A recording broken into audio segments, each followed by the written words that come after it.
Am I Awesome, the only one? awesome. So we have Jed in the demo still. We have a lot of people that are sick. So I'll be sending out the recording to them. That way they're able to watch the recording and be able to send that in. So everybody, welcome to the key staff meeting. Super excited for today. Make sure you have your notes ready. Today's going to be quick, efficient, but we're still going to get a lot done, right? So when it comes to today, February 11th, a couple of things that we're going to talk about. First, our quote of the week. Anna, how did you feel last week's quote applied to your week? How'd you use it? What was the quote again? 1,000 miles isn't a long journey. It's just step by step. It was a good one. I liked it. It's true too, because when you're in the midst, you feel overwhelmed. But if you just, one step at a time. Amen. Amen. Right. So for this week, the quote, go ahead and write it down. Mastery begins at 10,000 hours invested in your craft. Right. And so I'll pick this quote this week, really just to focus on the time spent on really getting good at your scripts, really getting good at your studies, really getting good at the job and life. Right. Whenever you put the time in something, you get to see the results. I'll use Jacob for the example for this. This weekend, he got to work the Tri-State Home Show by himself. And that's really interesting because he was supposed to be working it with Luciano Pataki. And it was one of those things where there was an emergency that came up between Saturday and Sunday. Saturday was a little bit of a slower day. Jacob sold about $600 or so, practicing his script literally for the 7-8 hours of the show. And it paid out. On Sunday, he sold over $2,000, actually beating me for what I sold Sunday. At his show, he sold over $2,000. So really proud of that fact. And it was literally 7 hours spent on the script intentionally that led to him going and then making $600 in a day, plus the bonus check that comes from it too, right? So that's a really cool place to be in. And so this quote applies for this week in the regards, again, of your script practice and mastery, also your studies. If you want to be good at something, you dabble in it. But if you want to be a master at something, you intentionally focus on getting good at what you know works. And here it's following the script. Next level is knowing the script, showing the right people. The next level is showing the best people, and then having a lot of fun on your demo. And that one stays pretty consistent, right? But you can always get better at creating a fun environment on your demo. So agenda for today, we'll talk quickly about our mission, our staff. We need to definitely get all the pictures in so that way I can update that slide. And then for the win. What was that? It's like grannies for the win. Grannies for the win indeed, right? And so we will have grannies on our key staff again with names under them. So going from good rapport to great rapport is the focus for this week. Firming up when phoning. And then actually, I feel like I didn't even do the agenda right because I'm talking about whatever I have in the slides. It's been a long day, right? But it's going from good rapport to great rapport. And then I believe, clicking ahead really quickly, let's see. What's the other one? We have the PR scripts. Oh, the company page, goal sharing. So I need to change that agenda up a little bit. That'll be the agenda for next week, though. Firming up when phoning, and then leads is next week's key staff meeting. So look forward to that, too. So talking about our mission, right? $1 million cannot just happen in an office. It doesn't just, oh, look at that. We showed up a little bit. We worked a little bit. And all of a sudden your team sold $1 million, right? It's not going to happen like that. It's going to happen through the development of great people, people sustaining their efforts, and then also just having a lot of fun doing it, right? This is a team focus. And this is going to be a launch pad that helps you be able to grow and go into the pursuits that you have in the future. So use it, lead it, and be great at it. Okay.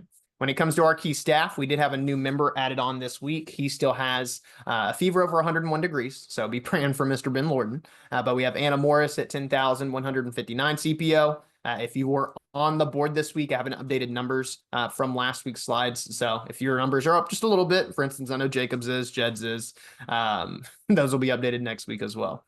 But Mr. Cameron Williams at 2142, Carter Sprouse at 5816, Jacob Franklin 53,936, Jed Bull at 8368, Miss Thatcher at 1468, Mr. Leslie 2649. Molly Brinkman, she's also getting tested for the flu right now. So Molly, when you're watching this recording, pray that everything's okay. Pray you feel better. And then Olivia will be joining us if she's not on already. She'll be on just a little bit later. She's at 9527. And then Mr. Ben Lorton need to update his CPO number, but Ben got accepted to key staff last week at the team meeting. So really excited to have him joining on too. So let's talk about good to great rapport. All right. I say this often. Be interested, not interesting, right? People love to talk about themselves. As a sales representative and somebody that wants to be able to build relationships with people, it's focusing on them. And so today working the job fair, there was a bunch of times I would just walk to another recruiter's booth because there was over 40 different sales and marketing companies there recruiting college kids, right? And so I would go up to them, hey, so for instance, Northwestern Mutual, hey, do you know this guy, right? Find out it's their boss, and got to talk to those two girls about what they do, how they like working with Jim. And that also helped me build more rapport. So when I talk to Jim and we have our lunch, I actually know even more about what he does, which just helps me understand him better, right? So a couple of different topics to write down. Jacob, you as well, man, take notes, right? First, talk about their family, right? Who is their spouse if they're not there? Who are their loved ones, right? Do they get together with their family? Are they an intimate family where there's a barbecue every Saturday? Are they a dispersed family where maybe they get together at Easter or Christmas or Thanksgiving, right? When it comes to their friends, like who they actually like in life, right? Well, if you know who they like and why they like them, it makes it very easy to find out where you fit in that structure, right? Highlight your good traits that fit in, and then don't talk about the things that, maybe like, oh, well, you go out and party on the weekends? Cool, that's not my lifestyle, right? And it teaches you what to talk about. I know Ernie Garcia, he's a client of mine down in Dayton, Tennessee. This dude grills every single weekend. If there's a sporting event, this man is grilling and smoking tri-tip, briskets, like you name it, this dude's throwing it on the grill. And like, he's always super clean. He has one of the best beards like ever, right? And when we talk about bourbon, right? So when it comes to knowing your bourbon, again, if they love bourbon, cool, talk about it. What's up, Olivia? Welcome to Key Staff. But those are one of the things that really you can just dive into. What's up, Kate?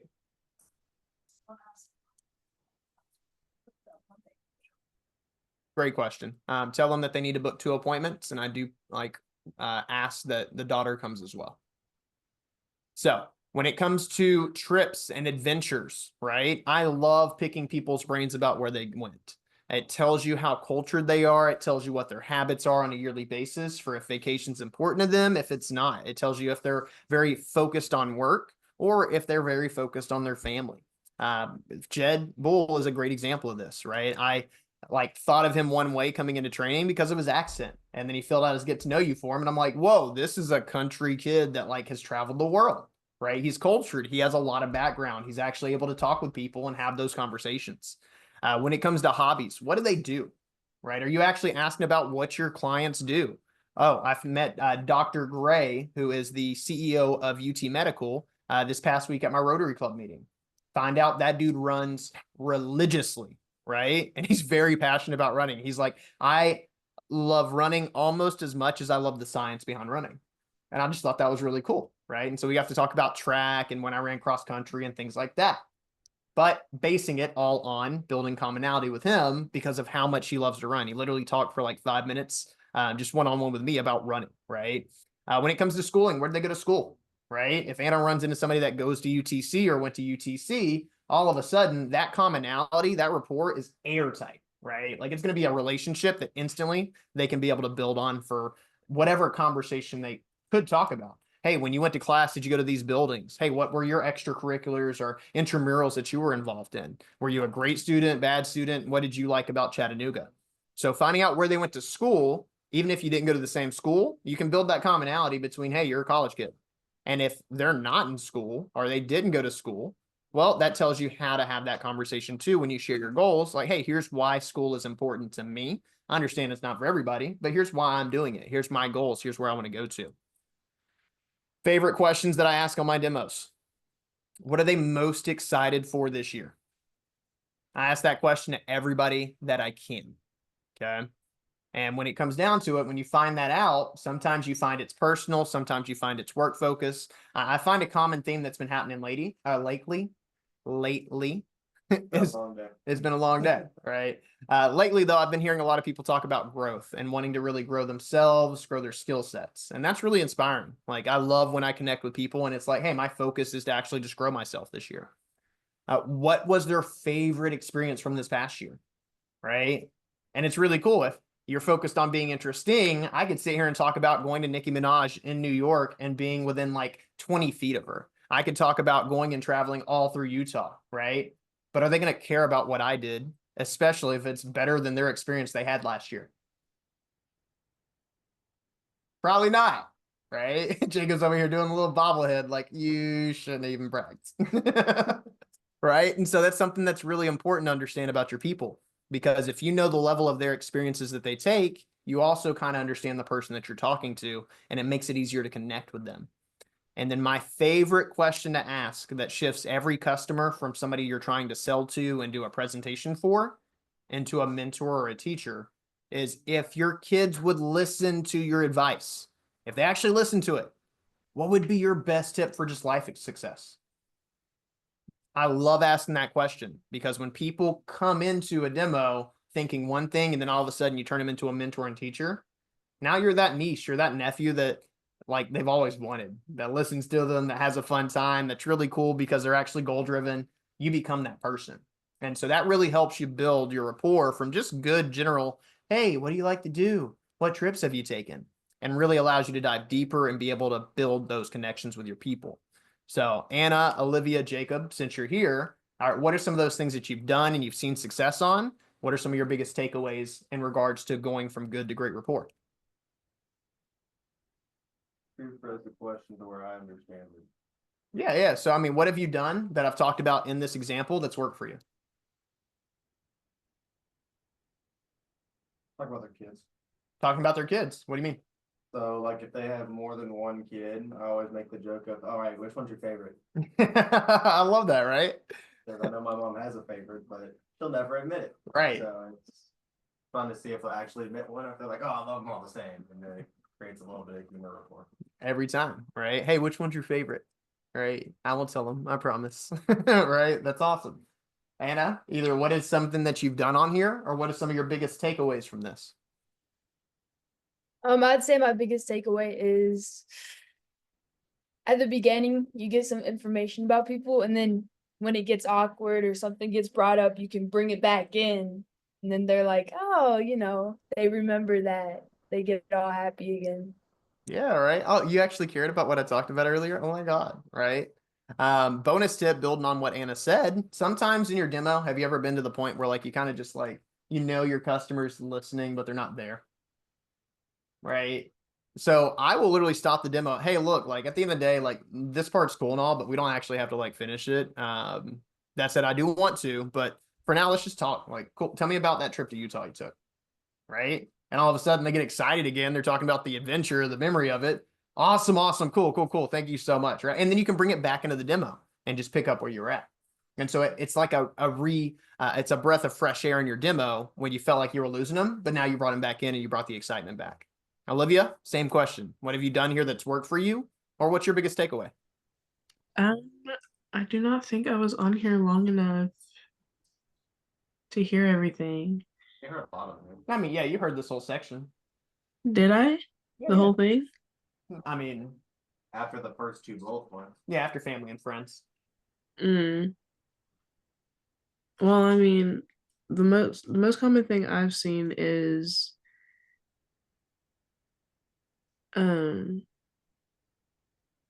just like complimenting like their house, like the stuff in their house, like talk to people like that, building rapport and what I see. Actually Okay. complimenting their lifestyle, Yeah. what they have, right? Yeah.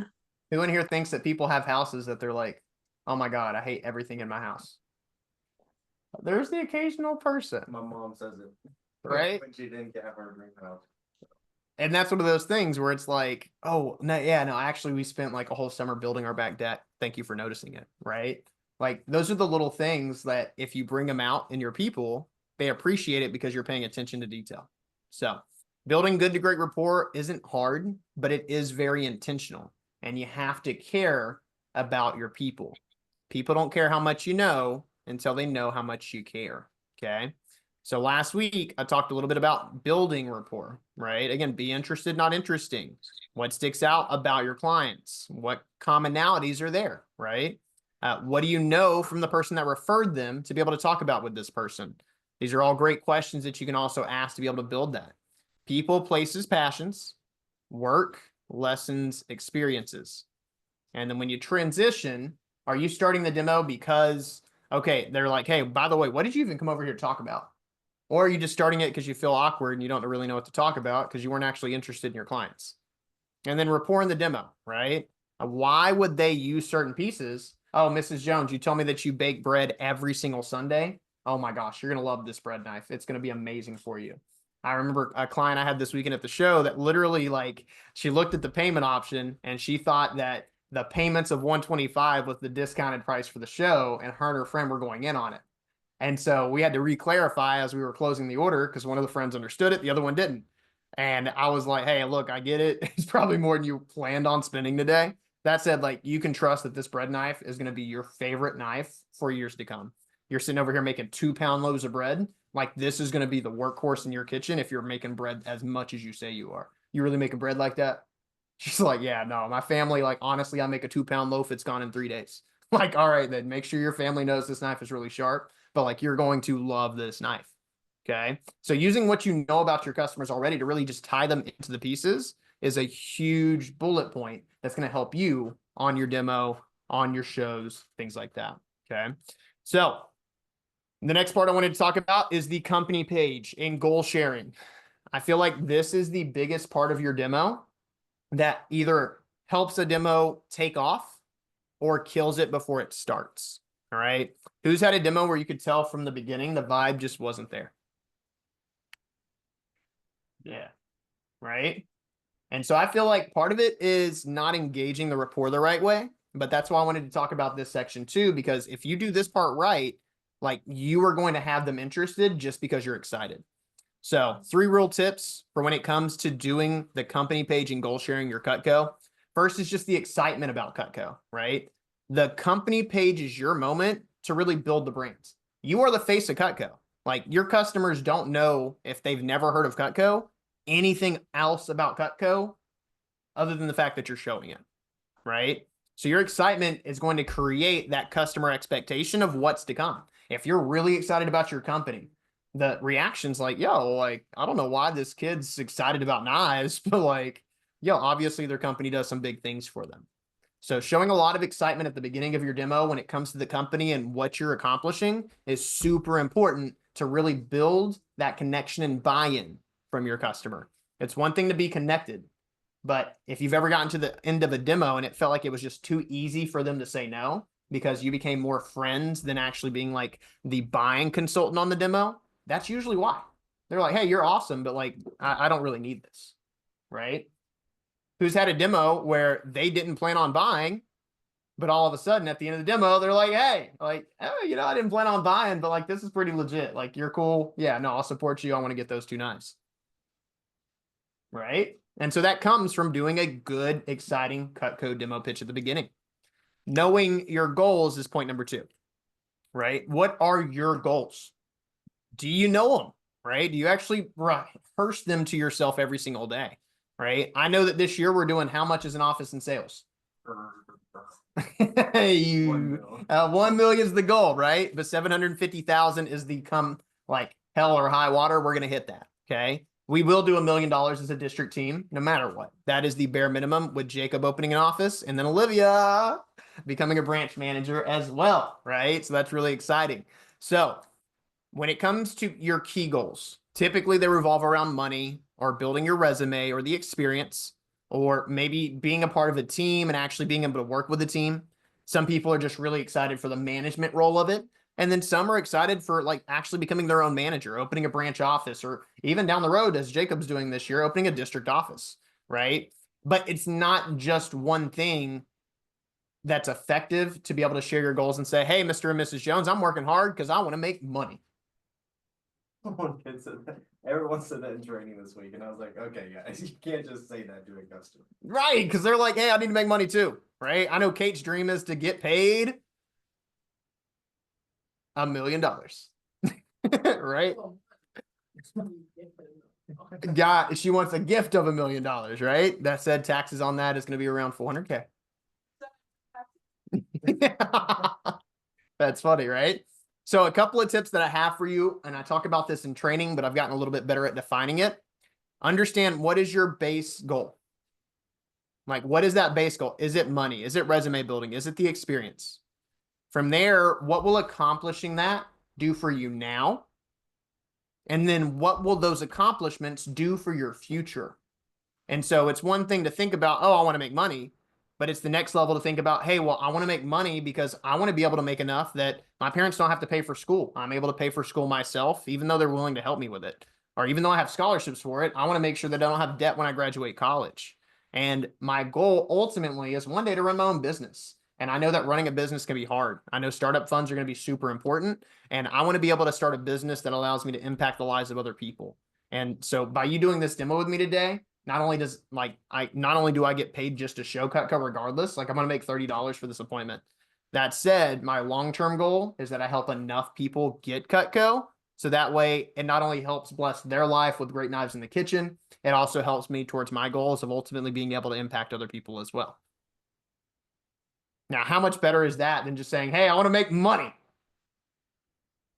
We already know the answer, right? So I want everybody to take 2 minutes real quick and like actually think about this. What are your core 2 goals? Tell me what my first parents think. My goal is to pay off college. My parents don't have to. And my first answer was like, well, then just drop out. You don't have to pay it. That's funny. We're not advertising that people drop out of college, though. Funny, Jacob. Funny. What was that? Let me finish this and then we'll talk real quick about schedule. I can call you. I'll call you on the way home. All right. See you, Kate. So take 2 minutes. Talk about 2 goals that you're working hard for. Write them out. After that, what is accomplishing that goal going to do for you right now in the next year, 2 years? Okay, talk to you later. See you, Kate. Bye, Kate.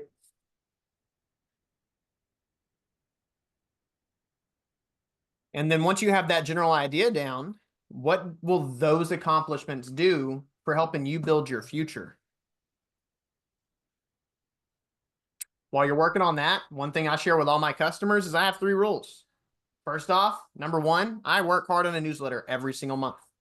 It has recipes, tips, tricks I like to cut up, so I try to make it funny. That said, rule number 1 is please read it. Do not unsubscribe. It's just 1 email a month and you're going to enjoy it. It also has my sharpening link in it. So if you ever need service in the future, my goal is that I can always be your Cutco guy and take care of any Cutco needs that you have for the kitchen, gifts, or even just service in general. Rule number 2, let me know a couple times a year how you're doing and how your knives are. Rule number 3 is don't cheat on me. This is not a one knife stand. That said, I am your Cutco guy. I've been doing Cutco for 12 years. It started out as just a job out of high school. That said, now I really enjoy meeting with customers, being able to help them get a great product, because I love when they call me a year or even just like 2 weeks later and they're like, oh my gosh, these are the best knives that I've ever had. Like, thank you so much for helping me with this. So by the way, my goal is that every single Cutco owner I have has the full Cutco kitchen. That's the full knife set, the full flatware collection, and the full cookware line, because I know what it does to enhance their kitchen experience. And ultimately, you're not just adopting me as your Cutco guy. You're also adopting, here's my wife. Our goal in the next couple of years is to be able to have a kid, be able to move into like a bigger home, bigger space. I love the outdoors. I love gardening. And so I want to be able to have my own garden outside and ultimately just be able to like provide for my family at a level that really makes sure that we are taken care of. You're adopting all of us. So by the way, for Christmas, my size is a medium. Totally just kidding. Totally just kidding. But no, truly, I appreciate you being a part of my Cutco family. And again, if there's anything that you need, I'm your Cutco guy for years to come. I say that at the end of every single sell that I have at the booth. Every single service call that I complete, service event appointment, I say that at the end of the appointment, whether or not they buy, right? If they do, great. It makes more sense in the sense of hey, you're making a purchase, I'm your Cutco guy. If they're a past customer, same thing. I still share my goals with them because I want them to know, hey, here's what I'm aiming for them as a customer and for my life. So you've had a couple minutes to be able to work on that. Anna, let's hear your goal. One of my goals is to save enough money to travel after college. And second is to gain enough experience so in the future I can start my own business and impact the lives of the youth. And so what will accomplishing that base goal now? So essentially make enough money to be able to pay for school and be able to travel afterwards. So what will that do for you now? And then what will that do for your future development, future self, future goals there? Can you say that one more time? Yeah. So your goal of being able to start your own business later, right? What will accomplishing the steps up to that do for you now? Still the same. And then what will those accomplishments do for your future? I don't have it in my pocket right now.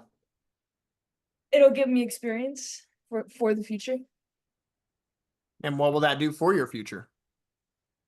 It'll How does help me that- reach goals. So how does that help you in starting a business? What are some tangible examples that you could share to be able to help you say, here's why this is important? Money to start a business or experience in leadership and such to run a business.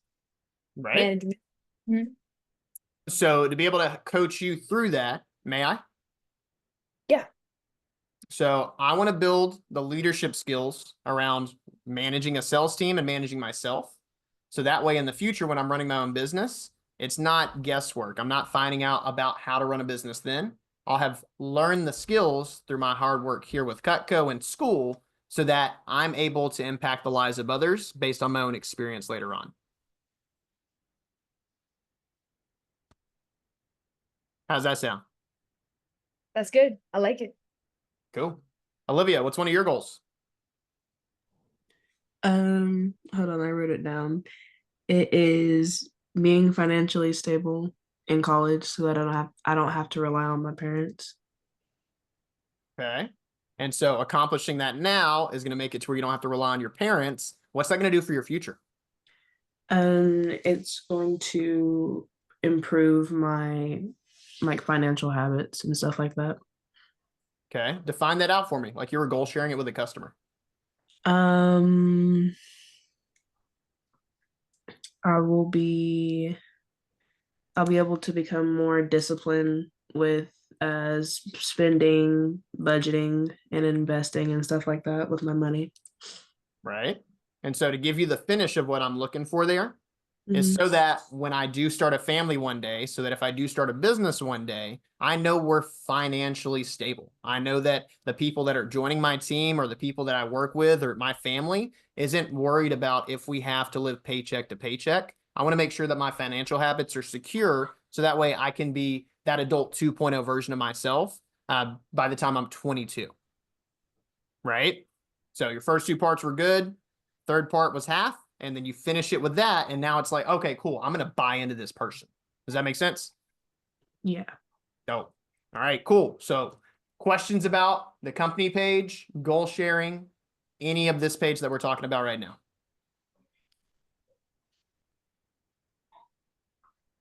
Jacob said he good. He said he good. Anna, Olivia? I'm good. Cool. All right. So we're going to shift a little bit. We're going to talk about PR calling. All right. I am working on the resizing of my fonts because even for me, like without looking at the big screen, it's a little hard to see. That is why I'm also sharing the slides in our WhatsApp. So you see that I put those in there for last week as well as today. Going forward, those will always be in there. And then there's going to be an Excel sheet that I create that will have all of the recordings, have the password and the link in there as well. Okay. So when it comes to mindset, is it my job or is it our job as recruiters to recruit every single person in our city? Yeah. Jed says no. Jacob says yes. Anna, Olivia, what do you think? Is it our job to recruit every single person in the city to sell knives? Olivia says no. Anna, what do you say?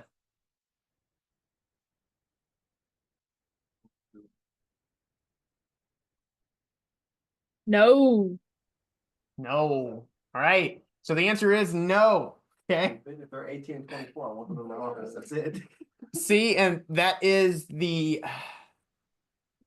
one way to think about it, right? Is that I want every single person to sell knives, right? The thing is that I don't want everybody to sell knives. Not everybody's going to be a good fit. Not everybody is going to get along with me, and I'm not going to get along with everybody, right? I attract a certain type of person to the team. Jacob's going to attract a certain type of person to the team. Jed's going to attract a certain type of person to the team, right? So I want people that are like-minded and focused on growth, but I do want everyone to know that the opportunity exists, right?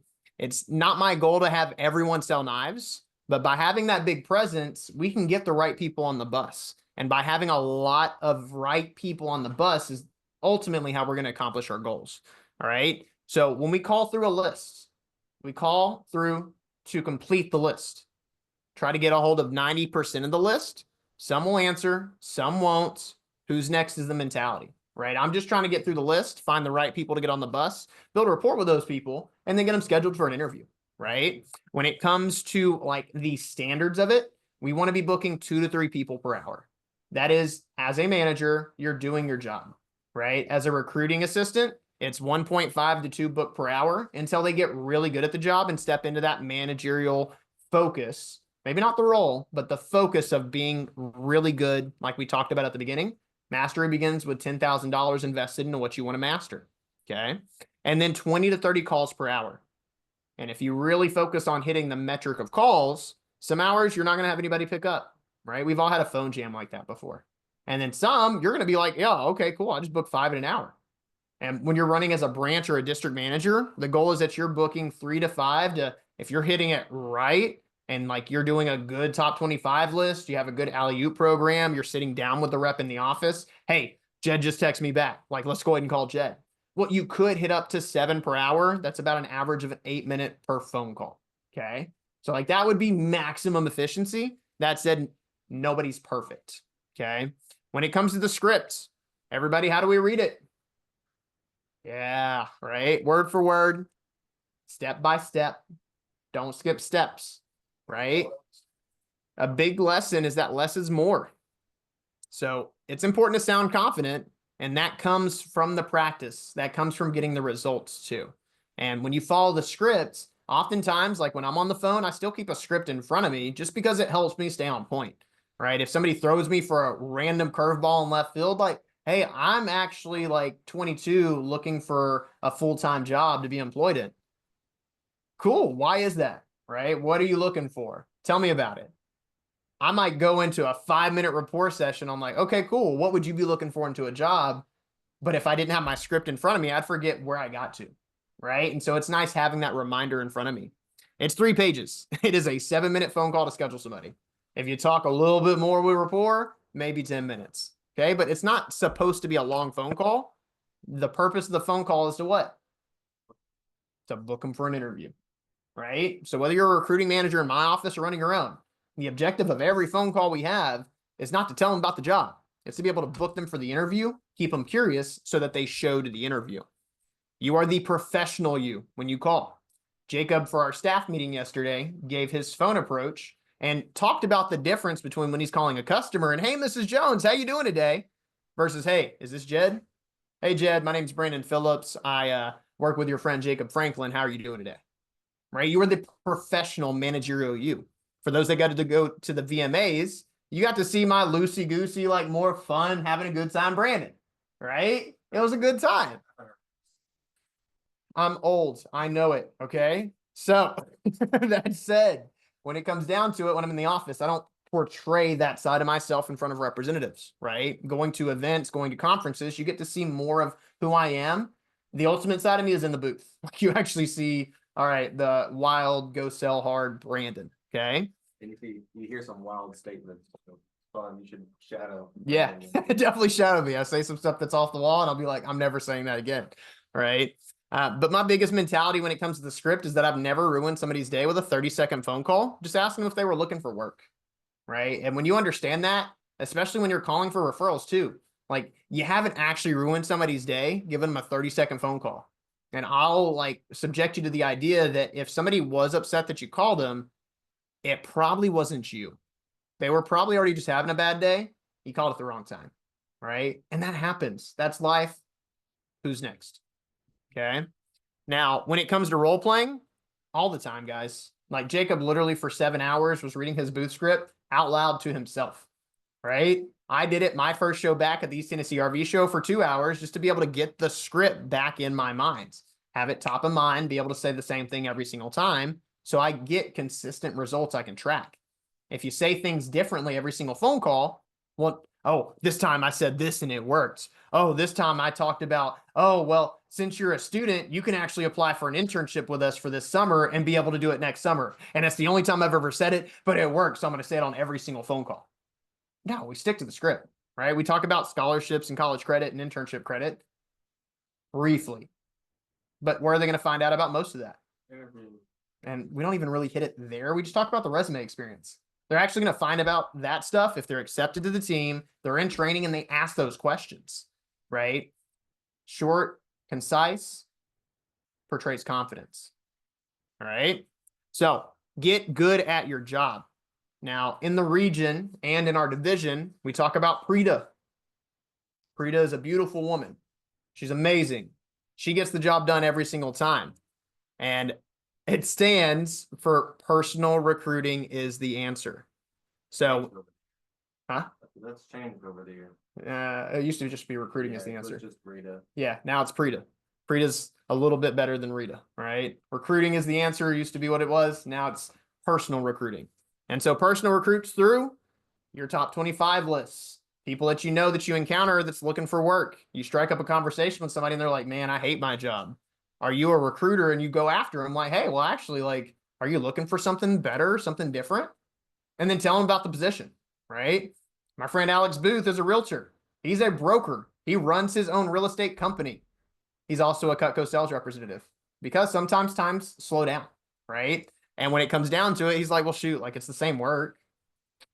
Shoot. Okay, cool. Right. Yeah, I'll do it. Are you actually being a recruiter?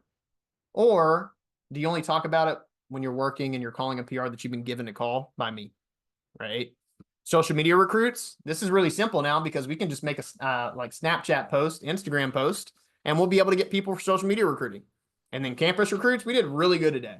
We booked 11 people for interviews, and like it wasn't a big number of recruits, but there was only like 2 of those people that'd be like questionable, like if they'd be a good fit. The other 9, arguably, I'd be like, yo, like y'all could kill this job. Why didn't we get every single person that walked out of the booth? Or we dragged them to the booth and they split that schedule. Yeah.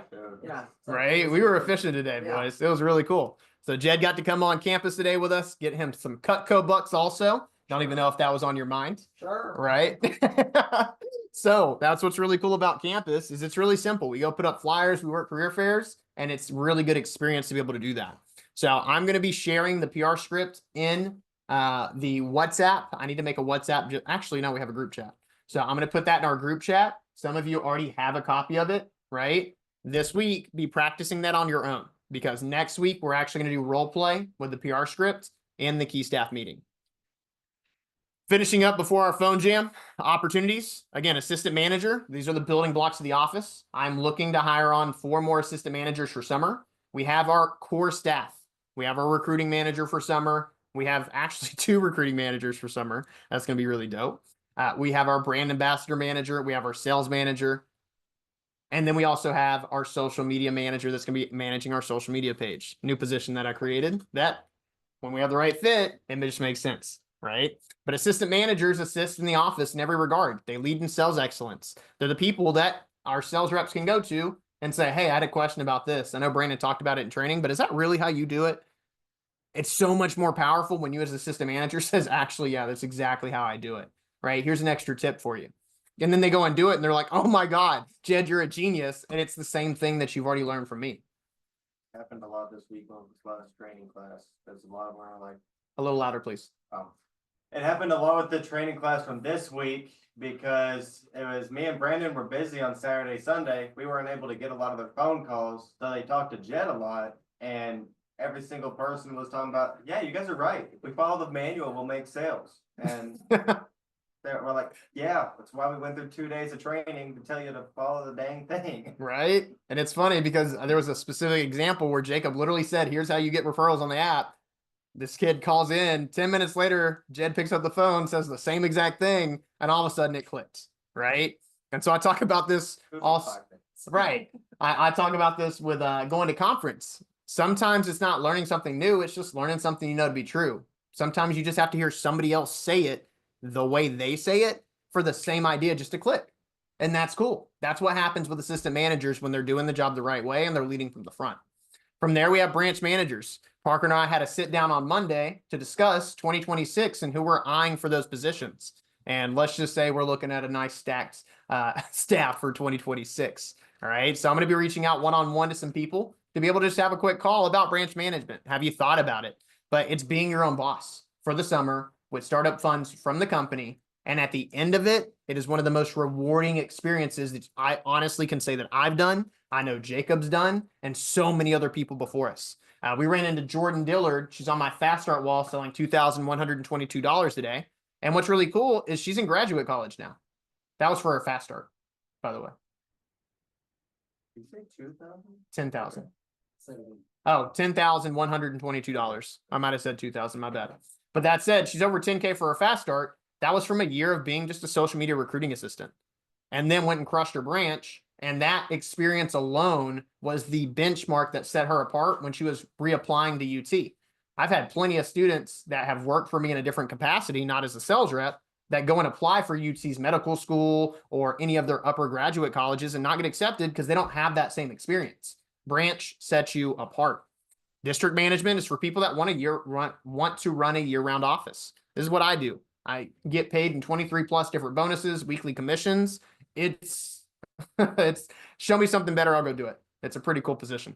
And then the Cutco sales professional, just learning how to sell at the top level, being really good. And going back to the quote that I led with, mastery begins at 10,000 hours invested in your craft.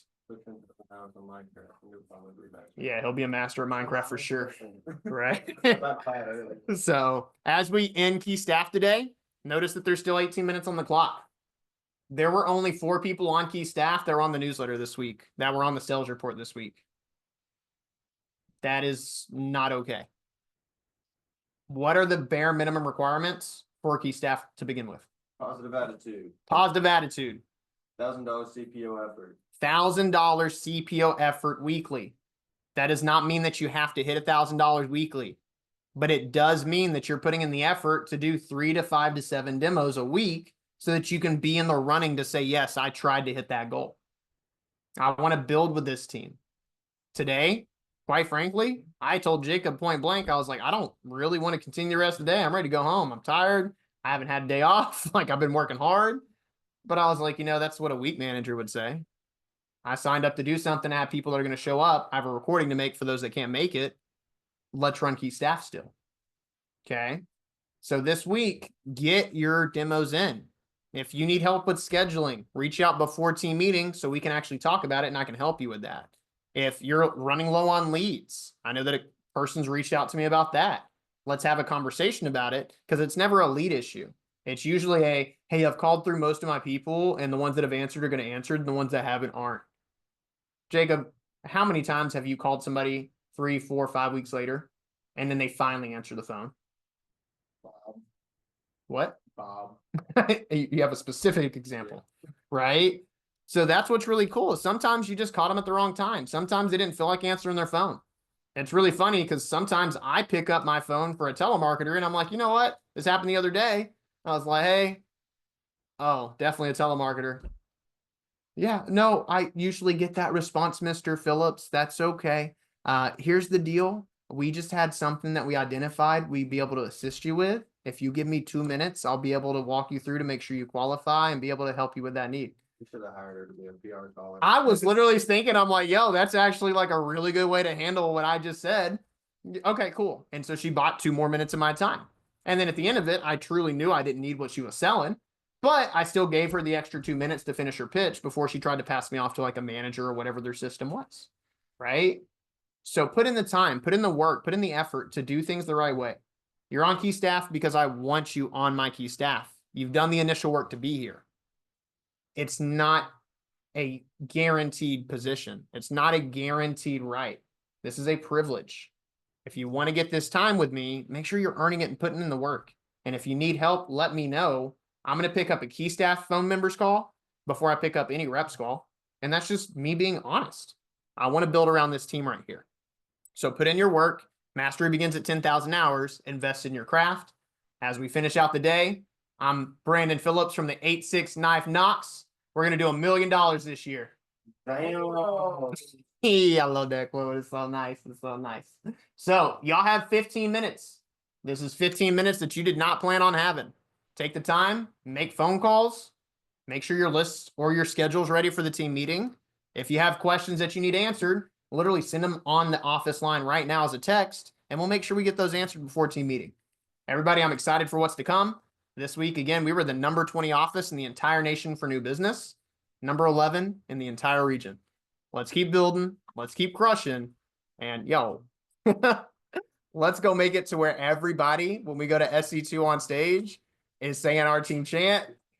Zay. Oh, cool. Again, if you were watching the recording, you have 24 hours from the time that this finishes to be able to send me your notes.